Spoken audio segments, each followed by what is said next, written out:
आज हमारे साथ बातचीत करने के लिए कैराना से पूर्व भारतीय जनता पार्टी के सांसद और वरिष्ठ भारतीय जनता पार्टी के नेता प्रदीप चौधरी जी हैं।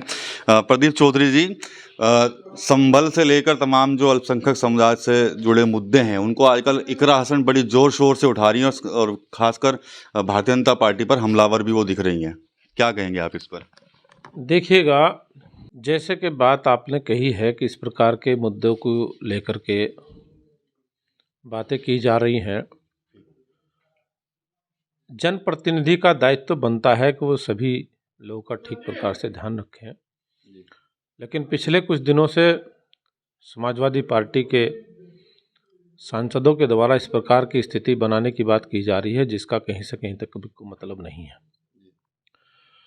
और यहाँ हम लोग कैराना पार्लियामेंट को रिप्रेजेंटेट हम लोग पिछली बार किया है, वहाँ से सांसद होने के नाते उससे पहले भी वहाँ का जो हाल, जो दंश वहाँ के लोगों के अंदर देखने को मिला था वो किसी से छुपा हुआ नहीं है।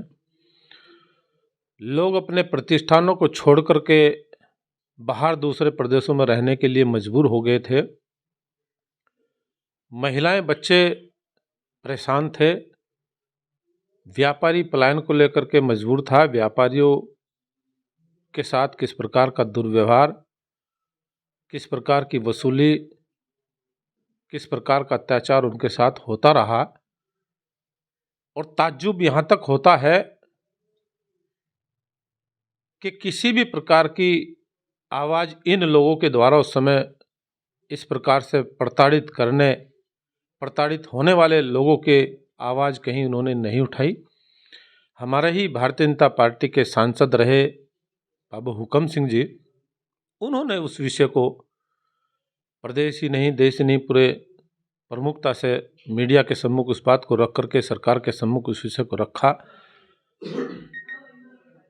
और उसका संज्ञान लेने का काम किया गया। तब लोगों ने कुछ अपने आप को सुरक्षा का माहौल देखने की बात आई हमारी सरकार के आने के बाद,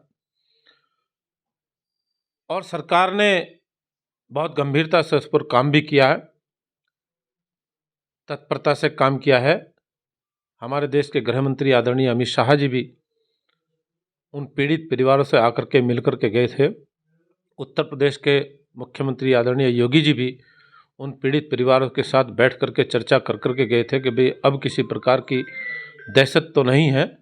लेकिन उस समय बड़े खुले मन से सभी लोगों ने, व्यापारियों ने भी, महिलाओं ने भी, नौजवानों ने भी, सभी ने अपनी बात बड़ी प्रमुखता से, दोनों ही हमारे वरिष्ठ नेताओं के सम्मुख बात रखी और उन्होंने खुले मन से कहा कि हमें अब किसी प्रकार का डर भय नहीं है। हम अपने अच्छे तरीके से अपने परिवार का पालन पोषण करने का काम कर रहे हैं। हमें अफसोस होता है कि इस प्रकार की बात करने वाले लोग कम से कम इस बात का तो ध्यान रख रहे हैं कि हमें सभी लोगों का समर्थन मिला है। कम से कम एक ही तरफा बात न की जाए, जो सत्यता है उसको तो उजागर कम से कम करना चाहिए। सोशल मीडिया पे भी लोग लिख रहे हैं उनके बारे में कहीं ना कहीं कि भाई आप लोगों को सभी समाज के लोगों ने वहाँ पर वोट दिया, लेकिन आप बात सिर्फ एक तरफा कर रही हैं वहाँ पर। तो निश्चित रूप से ऐसा ही माहौल इस प्रदेश के अंदर बनाने की कोशिश की जा रही है और जो सरासर गलत है, क्योंकि आप लोग देख रहे हो संसद की कार्रवाई भी विपक्ष के लोग नहीं चलने दे रहे। हमारी सरकार बार बार कहती है अपनी चर्चा करिए, अपने विषय रखिए, तर्कसंगत बात रखिए। तर्कसंगत बात रखने का कोई मतलब नहीं है। धक्का मुक्की कर करके हमारे सांसदों को किस प्रकार से चोट पहुंचाने का काम राहुल गांधी और उनके पार्टी के लोगों के द्वारा किया गया है। प्रोटेक्शन करना किसी प्रकार से कोई बैन नहीं होता है। प्रोटेक्शन उन लोगों ने भी किया है और संसद के मकर द्वार पर खड़े होकर के किया है। जब वो मकर द्वार पर खड़ा होकर के प्रदर्शन करने का काम करते रहे हैं, उस समय हमारे सांसद साइड वाली गैलरी से निकल करके अंदर जाने का काम करते थे। लेकिन जब हमारे सांसद उस सीढ़ियों पर संसद के द्वार पर प्रदर्शन करने का काम कर रहे थे, उस समय उन्होंने ज़बरदस्ती घुस करके हमारे ही सांसदों के बीच में प्रोटेक्शन करने वाले, अपना प्रदर्शन करने वाले सांसदों के बीच में घुस करके उनको धक्के दे करके किस तरीके से हमारे एक वरिष्ठ बुजुर्ग सांसद प्रताप सारंग जी को चोट लगी है, मुकेश राजपूत जी को चोट लगी है, जो अस्पताल में भर्ती हैं तो ये बड़े अफसोसजनक बात है। ये समझ में नहीं आ रहा है कि विपक्ष के लोग किस प्रकार का माहौल इस प्रदेश और देश के अंदर बनाना चाहते हैं। हमारे देश की सरकार ने, आदरणीय मोदी जी ने देश को बहुत अच्छी दिशा में ले जाने का काम किया है, अच्छे वातावरण देने का काम किया है, अच्छा डेवलपमेंट देने का काम किया है और बेहतर वातावरण हमारे देश की सरकार ने दिया है। उत्तर प्रदेश में हमारी उत्तर प्रदेश की सरकार ने, आदरणीय योगी जी की सरकार ने देने का काम किया है। इस वातावरण को बनाए रखने के लिए हमारे विपक्ष के लोगों का भी ये फर्ज बनता है कि वो अच्छे माहौल को किसी भी प्रकार से डिस्टर्ब ना करें, अच्छे वातावरण में अपना भी काम करें और देश के लोगों को भी अच्छे से रास्ते पर अपना चलते हुए काम करने देना चाहिए।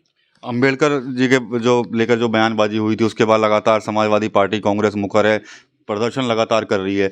लेकिन कल हम कहीं पढ़ रहे थे तो लोग ये भी लिख रहे थे कि भाई जो समाजवादी पार्टी आज बाबा साहब के लिए या दलित समाज के लिए जो प्रदर्शन कर रही है, प्रोटेस्ट कर रही है, लेकिन उसी समाजवादी पार्टी ने अपनी सरकार में सहारनपुर के ही मेडिकल कॉलेज का नाम जो काचीराम जी के ऊपर रखा गया था, मान्यवर काचीराम के, उसका नाम बदलकर मौलाना शेखुल हिंद मेडिकल कॉलेज कर दिया था।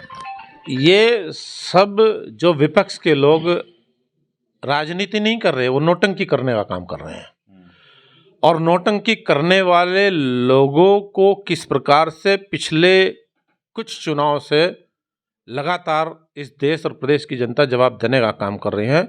नौटंकी करने वाले लोगों का इस देश में कोई स्थान नहीं है और ये नौटंकी चलेगी नहीं। इस देश की जनता, प्रदेश की जनता अच्छे तरीके से समझती है कि किसने यहाँ आकर के वातावरण अच्छा बनाया है, किसने यहाँ आकर के काम अच्छे किए हैं। वो सब चीज़ें लोगों के सम्मुख हैं।